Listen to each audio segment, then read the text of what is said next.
Hi guys, so I'm here in my home, which is also my classroom, and I'm here to talk to you guys about a question that I get asked a lot, which is, how did you meet Brian? And in the beginning, I was actually really embarrassed to tell people how we really met, so I would make up a lot of excuses. And finally, it came to bite me in the butt when at my wedding, somebody asked me, "So, how did you meet Brian?" And I said, "Oh, on WeChat." And my best friend, who is also my roommate of 3 years, turns over and looks at me and says, "What? I thought you said you met him at church." And I was like, ooh. I didn't even remember how many people I told a different story to until it was too late. And she looked super upset, like, how could you not tell me the truth? Like, I'm your roommate, I'm your best friend. So today, I'm going to tell you guys like a story time of how me and Brian met and why we started dating so quickly and we liked each other so much in the beginning. So let's get started. So, when I met Brian,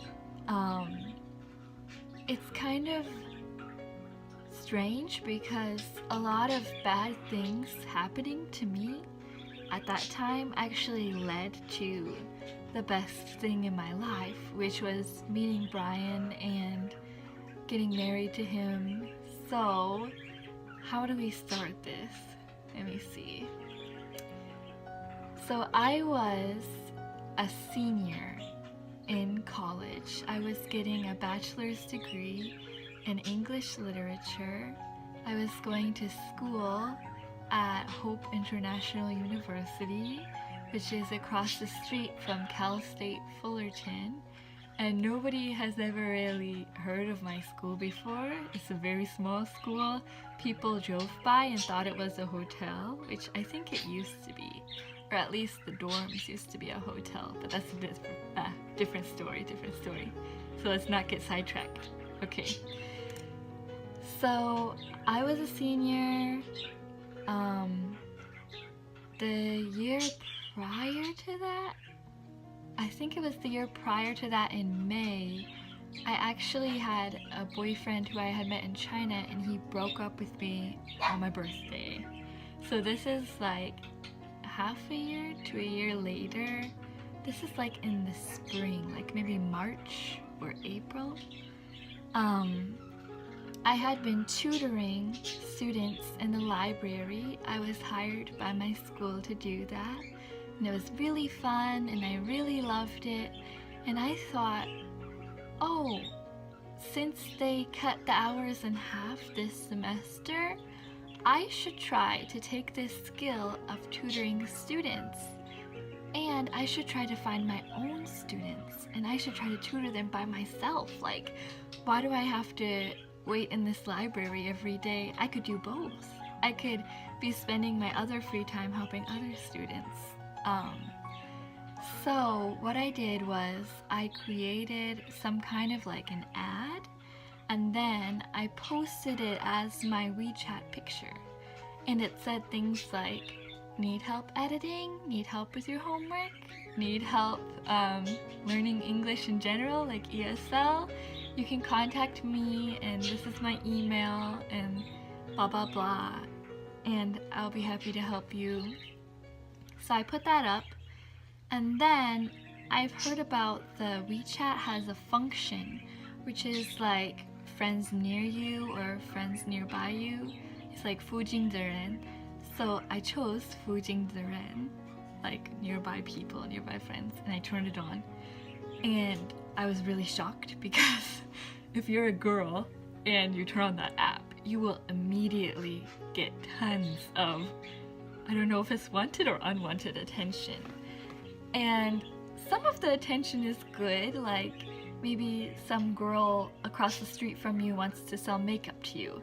But most of the attention that you get on there is actually pretty bad, and a lot of men get really excited to see a girl on there and they immediately try to date you for bad reasons, just because they think, oh, it's a pretty face, it's a pretty girl, I have to be dating with her. And so I found out that some people would pretend they wanted my help with English, but actually want something else. And then so once I would discover that they didn't want to learn English, I would have to like excuse myself from the situation and walk away, try to get back to my dorm safely by myself. It's very dangerous. I don't recommend doing this.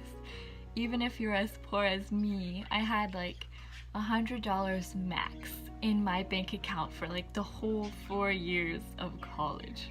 That's how poor I was. It never went over 100, and sometimes it went down pretty low to where my mom would call me and be like, are you okay? Yeah, so anyway, I was trying to teach English to earn some extra money so that I didn't starve to death.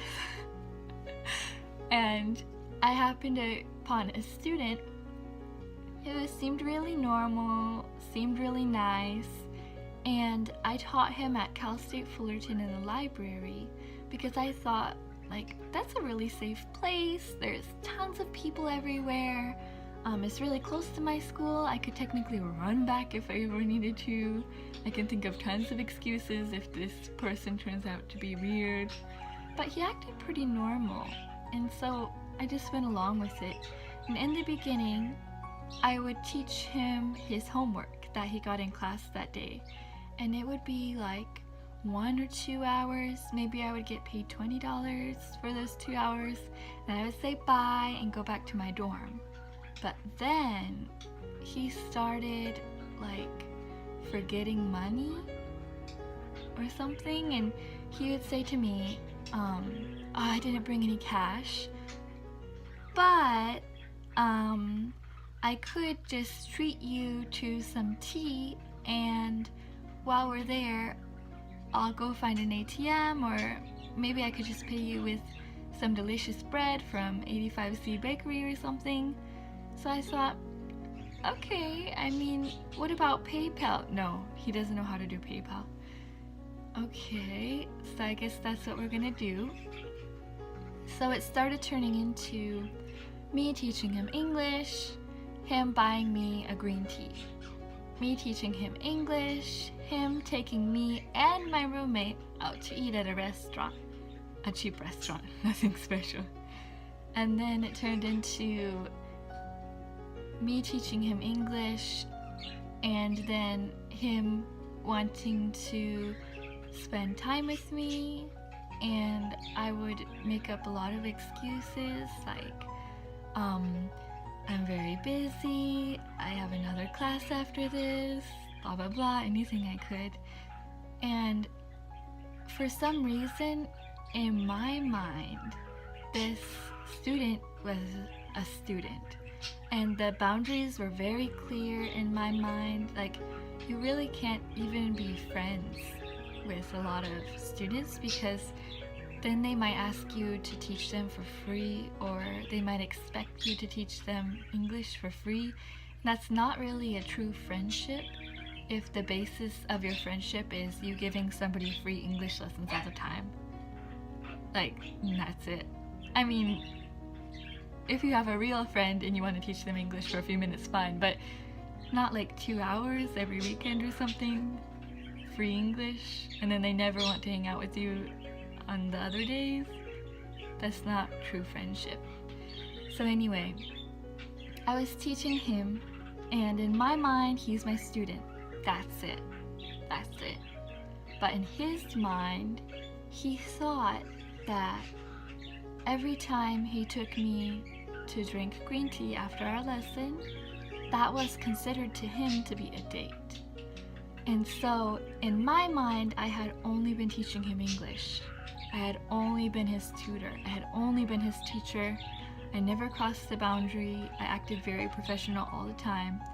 but in his mind, he believed that we had already been on several dates. And so one day he asked me bluntly, "Do you want to be my girlfriend?" And I was really shocked and kind of embarrassed, and I said, "Oh, I'm so sorry if you misunderstood me. I want to be your friend. I want to be your teacher. I don't want to get mixed up in anything strange like that. I'm actually too busy to date right now. It's not a good time for me. I have a lot of senior projects to do. It's not good. I'm so sorry." And I thought, okay, that's good. Before, in college, when people wanted to date me, I could just say I'm really busy and it's fine. But this time it didn't work. And he said to me, "You have no reason to say no." And I said, "Why?" And he said, "Because you don't have a boyfriend. You're totally free. Why won't you date me? Why don't you like me?" He is not taking it well. So I thought about it and I just said, "Okay, I'm so sorry. What can you do, right?" And then I went back to work every night. But that's when things started getting really scary and creepy. So I would be sitting in the library teaching my student like this, and I would see somebody in the background of the library, in the bookshelves. This is so scary. I'm like getting choked up. I would see somebody walking in and out, and in and out of every row of bookshelves. And when this person got to the end, they would stop, pretend to look at a book. This is my favorite book right now. And actually be looking at me. And then I realized, oh my God, it's that student who wants to date me. He doesn't even go here. Why is he in our library? And our library is mostly really difficult to understand biblical commentaries. And his English level is not enough to want to read something like that. It's very strange. He's not even Christian. What's going on?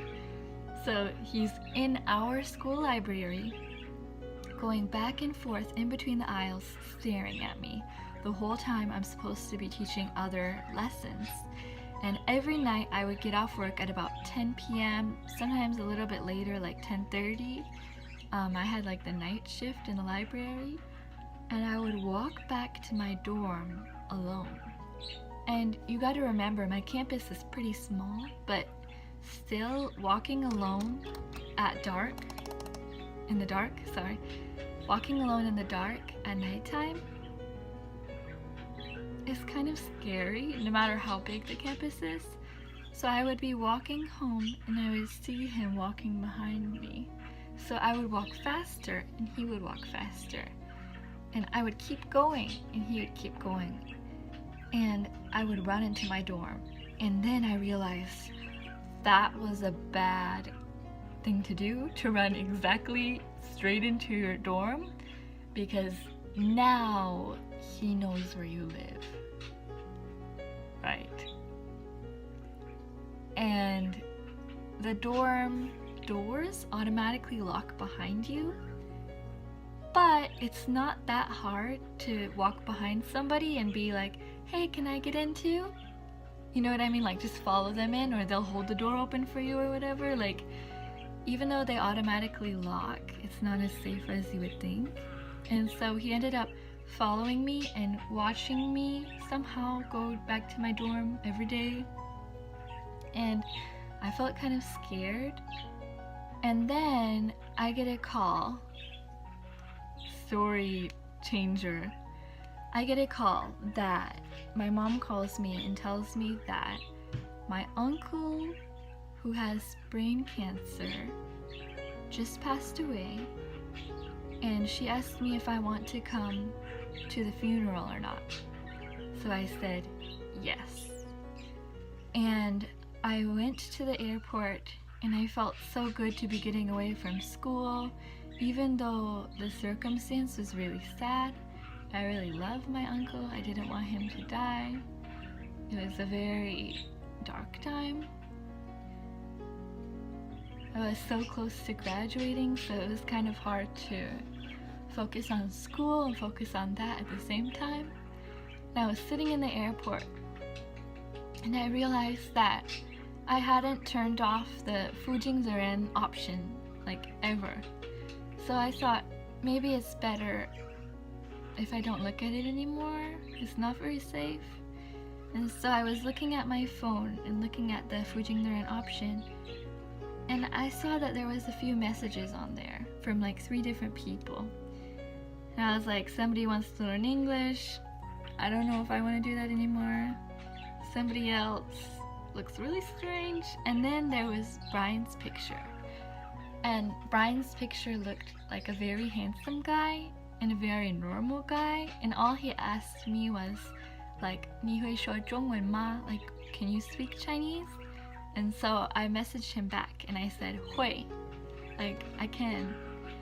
And I decided maybe it's okay to just be friends with someone right now, because I felt like all alone in that airport, like no friends there with me. I hadn't met my family yet. Senior year of college was so stressful. Some boy won't leave me alone. Anyway, so I added him and we started talking, because you know, you're sitting at the gate waiting for them to open, and it's always delayed like 30 minutes or an hour or whatever. Like, they're never on time. So I was talking with him, and he seemed like a really nice, normal guy. So I continued talking with him, and I was at home for a few weeks, and then I came back to school, and then it was like I had been talking to him for over a month. And I kept thinking, like, I just have to meet you in person. I just have to really hang out with you to get to know who you really are. So we planned to meet up at my school, because I knew that that was a safe place. Like I've said, I can always run back to my room. I can run in the cafeteria. There's a security guard right there. So if Brian had catfished me or pretended to be this nice, funny, handsome guy online and turned out to be a really scary person, it would be okay, right?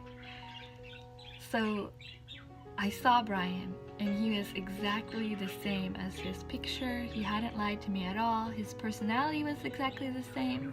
Really happy, really nice, really kind, really sweet, really funny. So I thought, okay, good. Phew, right? I'm so glad that this person is exactly who I thought he was. And we went out to eat at this restaurant near my home, or near my school, and it was called Cha2O. And we had some really delicious food there, and we were talking the whole time and very happy. And I really thought, wow, this guy is so nice. And I went back to my dorm room, and my roommate asked me, so how did it go meeting the new guy? Because she knew I was meeting somebody new that night. And I told her, wow, that guy is so nice, but I'll never be able to date somebody as nice as that, because every time I date somebody, they turn out to be like really bad guys, or bad guys to date at least. And I just told her, like, I wish, you know, he's so cool, he's so nice, he's so sweet, he's so generous. I love him so much, but it would never work out, because I'll never get a guy good enough like that. And so then, fast forward, we had been on a few dates, and this other student in the background kept stalking me, kept calling me all the time, kept spying at me when I was at work, kept trying his hardest to think of reasons, like, to meet up with me or whatever. And then it came to the point where I was like, hey Brian, can you just take a picture with me and we'll put it on my WeChat, because I really do believe that if I say I have a boyfriend, maybe this guy will back off of me, because if he said the reason that I couldn't say no to him was because I didn't have a boyfriend, right? So it makes sense that I could pretend to have a boyfriend and maybe he would leave me alone. So I did. I thought, this is the best idea ever. And I took a picture with Brian and I posted it on my WeChat. I didn't write anything else. I didn't put it on my Facebook, just like that. And I get the most terrifying message of my life. And he says, he told me, like in Chinese, I can't believe you. Like, you are such a bad woman, and I can't believe you did this to me. And I was like, remember, we're just friends. It doesn't matter if I'm dating somebody else. Like, we're only friends. You're only my student. I already told you this before. I'm so sorry if you misinterpreted something. I believe that I was very professional. I never crossed the line. So, and he said to me, fine, if you won't date me, nobody can date you. And he said to me, I am going to kill you. He said, just you wait. You and your boyfriend. I will kill you both. Can you imagine, like, how I felt? Can you imagine if that happened to you? Like, what would you do? And my hands were trembling and I felt like faint. I hadn't been able to eat for days because I was so worried about this. And I went to my security guard because every day I would go out for walks and he would see me. So he kind of knew me well enough, kind of like a friend or something. And I went over to him and I said, I just want to ask you a question like a friend. And he said, yeah, what is it? I said, what would you do if somebody's threatened to kill you? And he said, wait, what? And he said, this is way over my power, and why don't you come into my security office and I'm going to go call the RA and I'm going to call the police department and ask them what to do. And so when I called the police said to me, there is nothing we can do. And I said, what? And they said, you can get a restraining order, but it's very complicated and there needs to be a good reason. And I said, well, I have the message from this bad guy that says that he wants to kill me. I've screenshotted it, I've saved it to my phone, I can send it over to you right now. And they said, no, we can't do anything for you because anybody can say that they want to kill you. But we can't do anything until, like, he's standing there with a gun pointed at you, screaming he's going to kill you. Like, unless there is that kind of evidence, they can't do anything to help me. That's what they said to me. The local police department in Fullerton said that to me. And I said, oh my God, but then won't it be too late? Like, by the time he's already at my school, he already has a weapon, he's already threatening to kill me, what am I gonna do then? Run? Where am I gonna go then? He knows where I live. And so my RA took this more seriously and he said, you can move into a different room if you want. And I said, no, that's okay, that's too much trouble for you guys. And he said, I'm going to tell this to the vice president, I think it was, of the college. And so I said, okay. So he told him, and I went in and I explained it all again, and they called the police. And then the police took it seriously and they were like, okay, we're going to go to this bad guy's house and tell him not to mess around like that. And this man isn't an American citizen, so threatening to kill somebody here isn't a good thing to do when you're only here on a student visa. And they said, don't worry about it. If he comes to your school, he will be arrested on site. And we will warn him about this too. So don't worry. And at that time, I was still very nervous. And so Brian offered to take me to fun places all the time. He offered to take me to the beach and we could eat some delicious foods on the beach. And he offered to take me to lots of fun places. We went to the movies a few times, Universal Studios. We went to his house. Lots of fun places just to get me out of that bad school environment where I was so stressed out. It's so crazy. And so that's when I really started falling in love with Brian, because I thought, you know, it is really nice to have somebody who promises that he will always protect me and who treats me so well. And when I'm with Brian, I do feel really safe and like he takes care of me. And like I'm not gonna die by a crazy man's hand. I don't know. Yeah, so basically that's how I met Brian. Like, to summarize the whole thing, Brian messaged me on WeChat when I was in a tough time, and he made that tough time so much better. And so when people ask me, how did you meet? And I tell them WeChat, and they said, that's so dangerous. I want to say, like, yeah, it is dangerous to meet people online, but no, it wasn't scary when I met Brian. And I said this at my wedding too, but sometimes I really feel like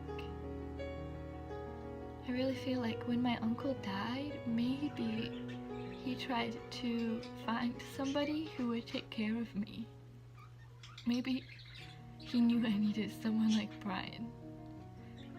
Because the chances that me and Brian would meet were very slim. He lived next to the airport.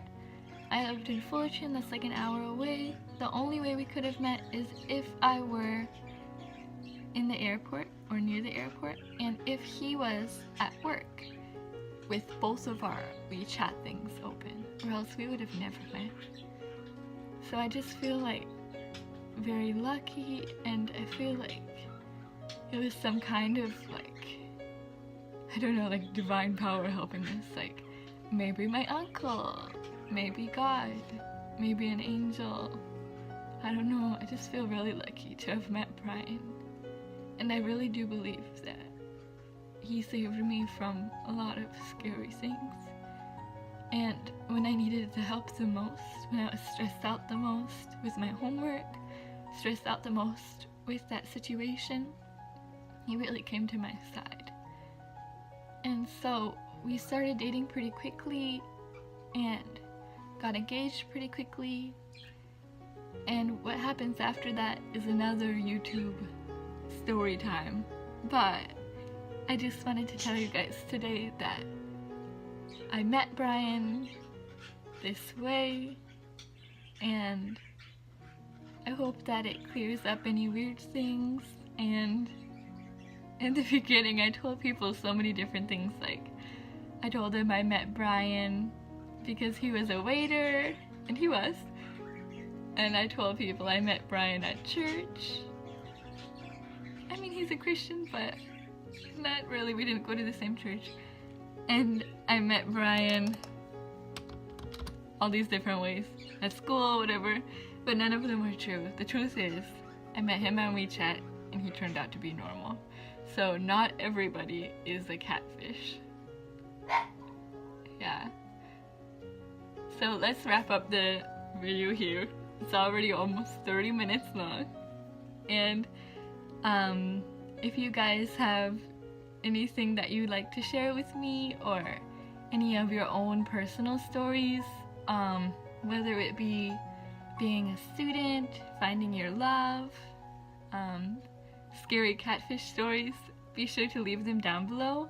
I'd be really excited to hear about your life, and please try not to judge mine. I know that I didn't always make the smartest choices, but I'm very happy with my life, and I'm very happy that it ended up this way, and I'm very happy being married to Brian. He's a great husband, and yeah. So I'll talk with you guys again next time in the next story time.